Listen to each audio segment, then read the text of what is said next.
Good morning. Welcome to Talking Pop Culture with Jake D. It is dark and early on a Friday morning, and we have gotten the season finale of The Mandalorian. And I'll tell you what, it is good. It was good. I was a fan. I enjoyed the hell out of it. I did, there were a couple things in there, though, that were problematic. I think we'll get to that a little bit later. Rayron VR, good morning. Good morning, Rayron. Yes, it was absolutely excellent, and lots of fan service in there. And for anybody who did not get a chance to watch the end credit scene, if you are watching this later on the replay and you didn't watch the end credits scene because, well, hey, it's the first fucking time we got one. How would you know there was one? Now's a great time to pause the video, go watch the end credits scene, and then come back and watch the rest of the review. So, oh my goodness. What can I say? We got, this was very much a Star Wars I don't know what the right way to do it. I mean, I guess episode. We're watching a TV show. So this was a Star Wars episode. This was very Return of the Jedi in many ways. Extremely Return of the Jedi. The scoring in this episode was absolutely outstanding. I loved it. Really picking up steam. The more of these episodes that Goranson scores, the better and better he gets. We even got some very nostalgic Memberberry music at a certain point in this episode that we will discuss here in a little bit, which was done very well. There was a point in the show where they took the Mandalorian theme that we've all known for the past 2 seasons, and they did it with a full orchestra, and it was a little surprising to me when they did it with the strings and really that full orchestra coming in. It sounded a lot more John Williams than I expected it to.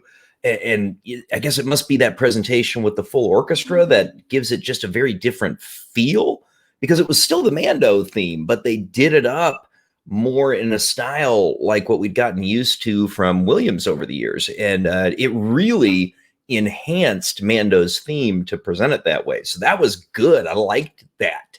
The effects in this episode were very solid. I have no idea how long this was. I turned it on at about 5:45, and so this was about a 45, maybe 50-minute episode right in there, just based on when I turned it on and when I was finished watching it. So we got a pretty long one, which we needed. There was a lot to resolve in this episode, and you needed some time to get it done. So yes, effects were solid. Maybe the best of the entire season so far, honestly. The Dark Troopers looked really good. I liked what they did with the Dark Troopers in this. And the space battles that we got, the assault on the light cruiser, I mean, everything looked the shit.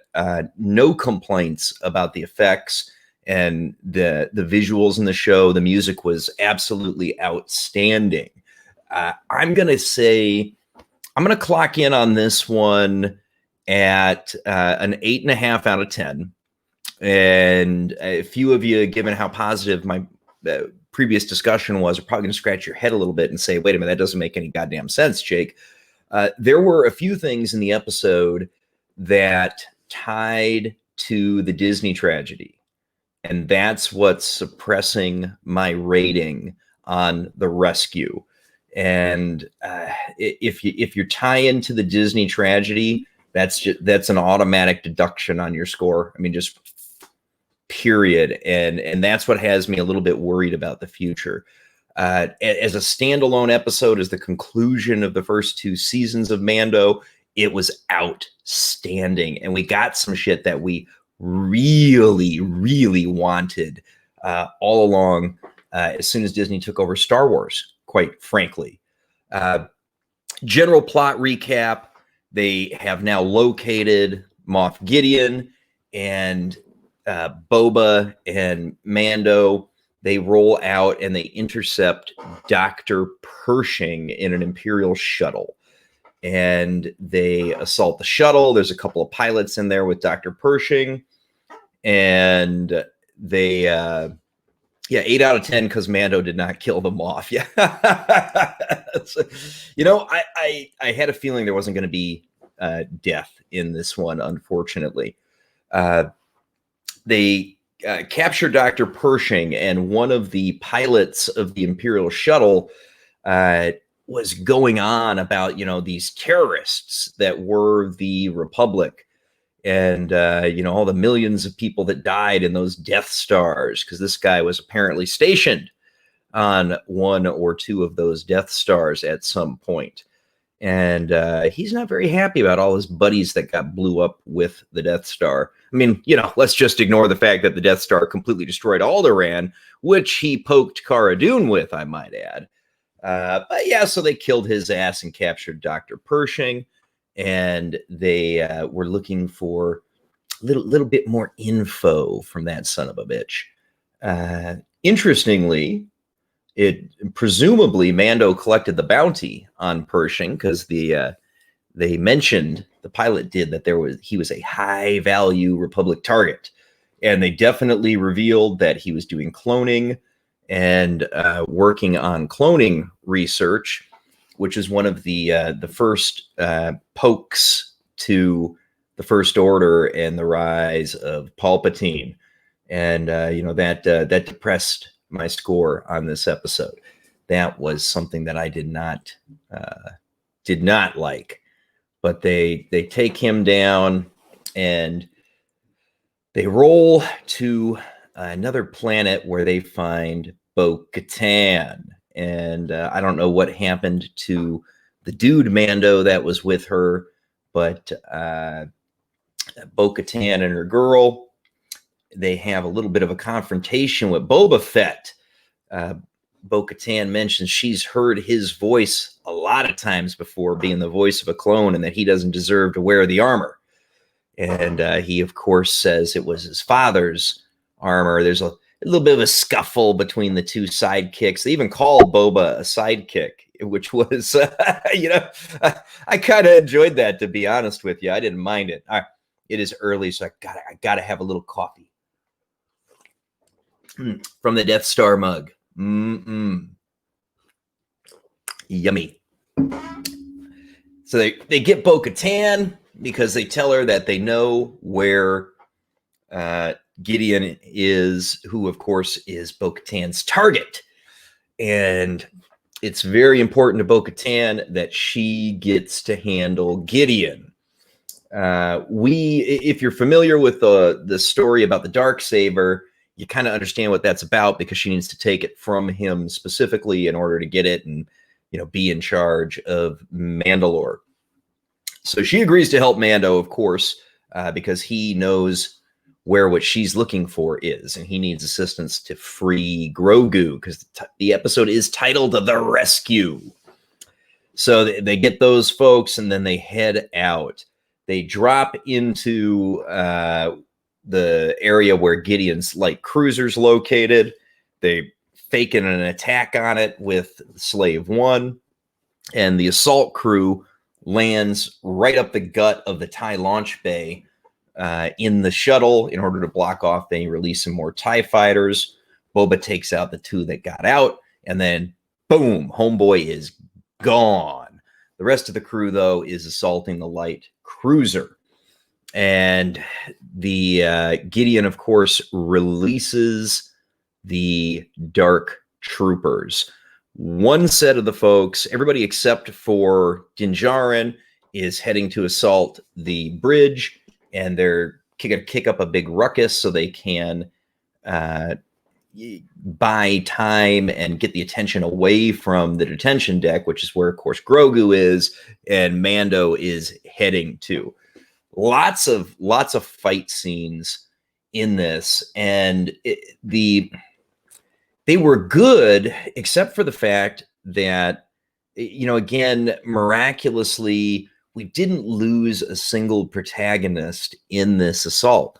Nobody even particularly got injured, much less killed, which, again, it's like, what the stormtroopers are supposed to be elite, and they're just cannon fodder. And that, they really, really went too far on this trope.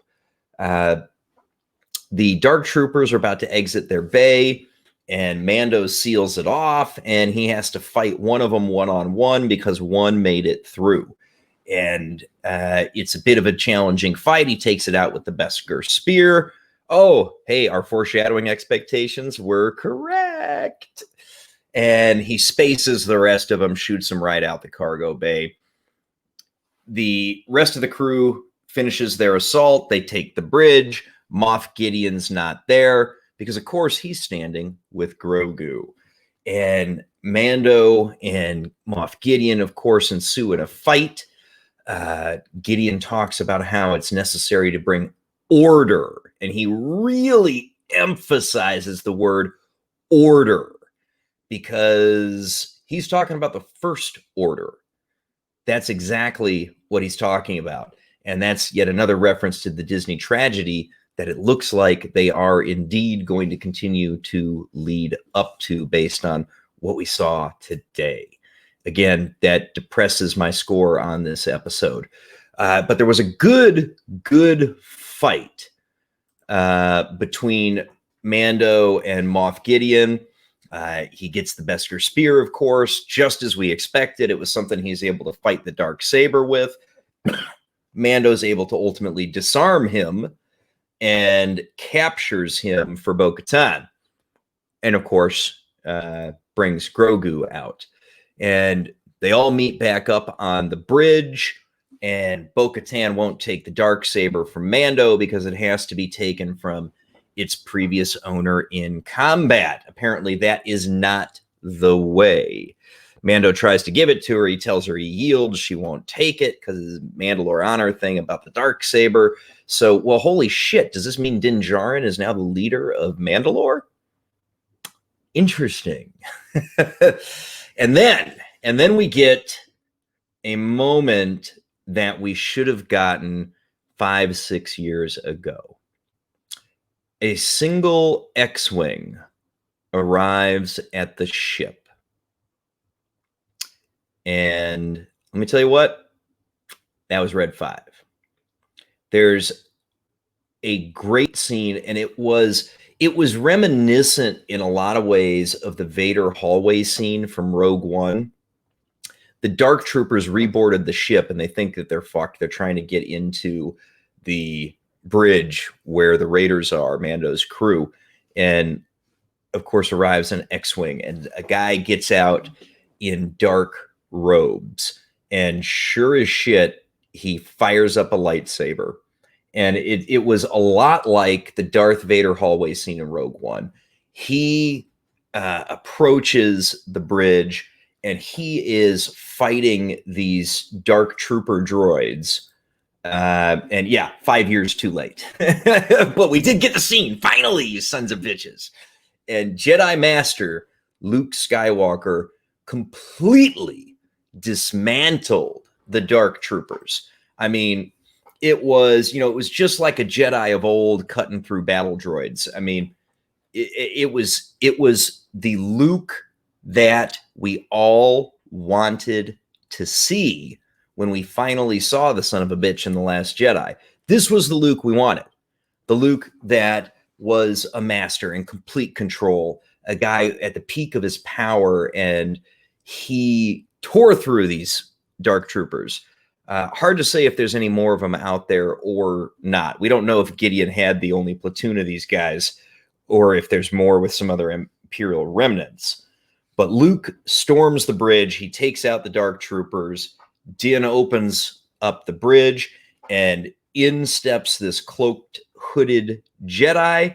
and of course he removes the hood. And yes, Luke with the Clone Wars theme was so good.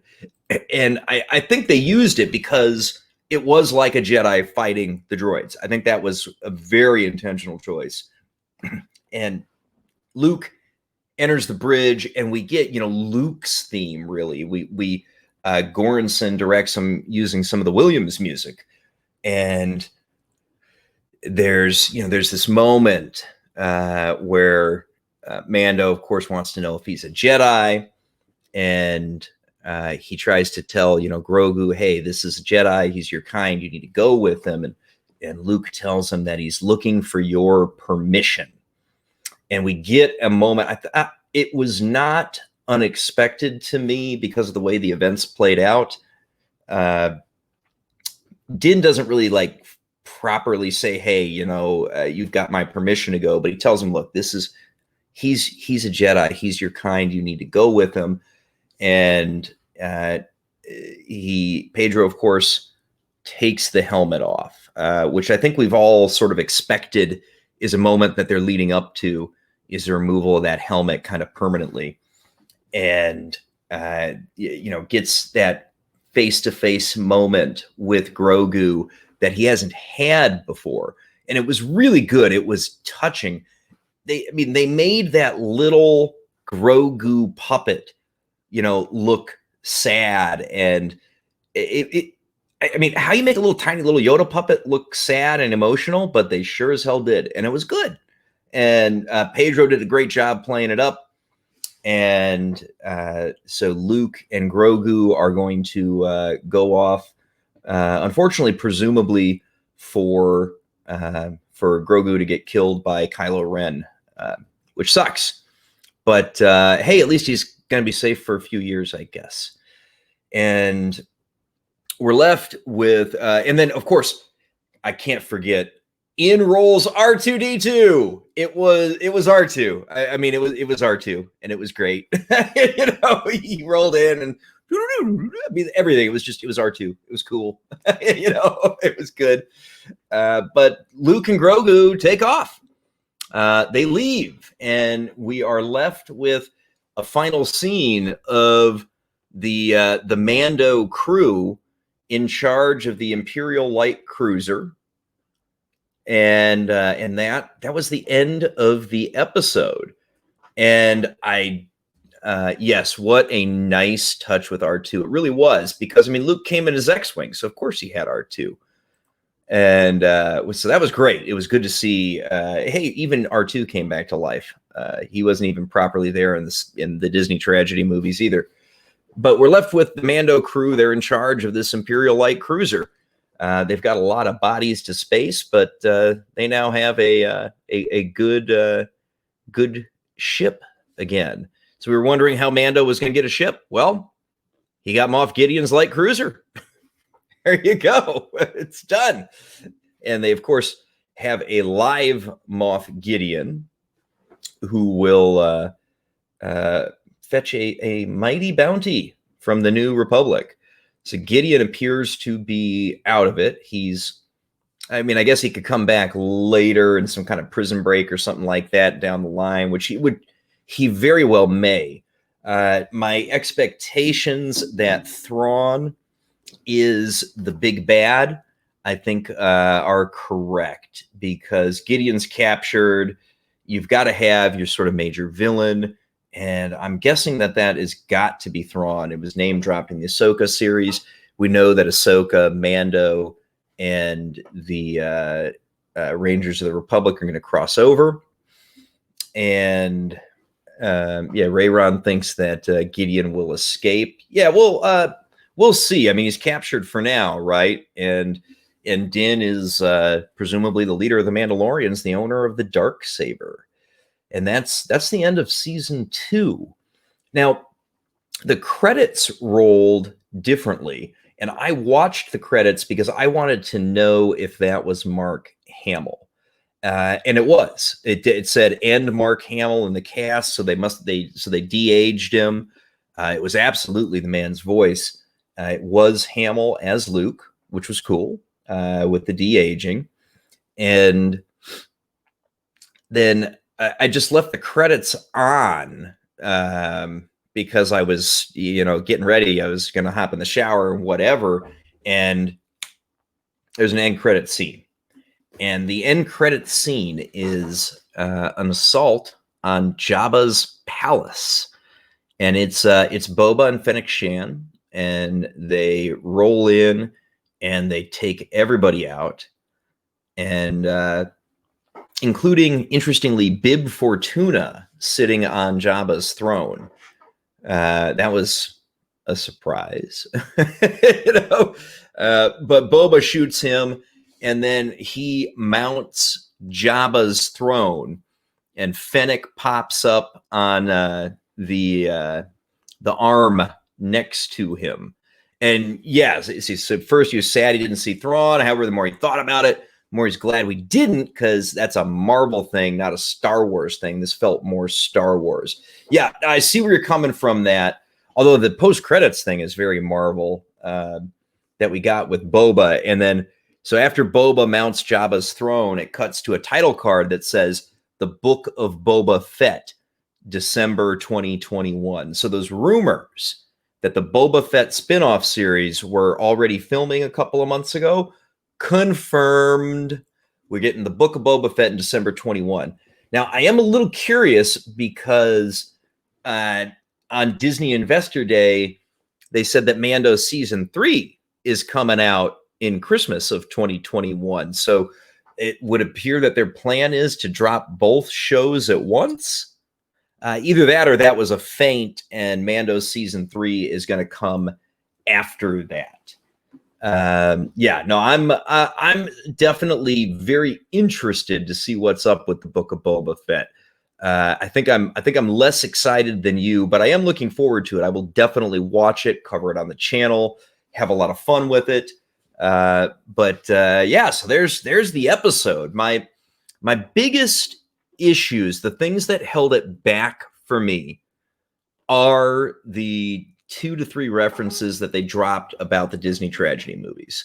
Those were very blatant. They were very clear. And despite the fact that this was Star Wars, it was. Everything about this episode was Star Wars. It was great. The feel, the look, everything we got was awesome. But they sent Grogu off to go hang out with Luke, where Ben Solo is just going to fucking kill everybody. And they said that Pershing was, working on the clones. We know for a fact that it was midi-chlorian based because they took a bunch more. Gideon told us he had everything he needed from the child, which was just his blood. And, so they definitely put everything in place to create the First Order and Snoke and the Palpatine clones. And it was, that hurts. That hurts. I mean, I'm so torn because the show was really good. It was really good. It was really Star Wars, but they definitely explicitly linked it to the First Order. And that's a bummer for me, and it makes it tough. But yeah, so that is, by God, that's a review and recap and spoilers and the whole bang about this episode, man. Rayron's hanging on to small hope the Veil of the Force can create an alternate timeline. I think that it certainly can, and it's certainly left to be seen. Ahsoka certainly is familiar with the world between worlds and the Veil of the Force. So there is that possibility, but I felt like the links to the Disney movies were so explicit that that'd be one hell of a red herring if that was a feint just for Ahsoka to take it down. I can hope, I guess. It's so hard because this episode was so good, but those ties to the First Order are just, they hurt. For real, like deep in my heart, they hurt. And that's rough, man. But hey, I don't want to take you out on that dour note. This was an excellent episode. I definitely mean it with my 8.5 out of 10. It was so Star Wars. Jedi Master Luke Skywalker kicking fucking ass was amazing. And it was the Luke that we always wanted. Yeah, it was good times. Thought that was, man. All right, y'all. That is it for this particular review and video. Don't forget to like the video, share it with your friends on social media. And if this is your first time encountering the channel as you're watching this on the replay, please do consider subscribing and leave a comment down below so we can talk a little bit of Star Wars. Until the next one, have a good day.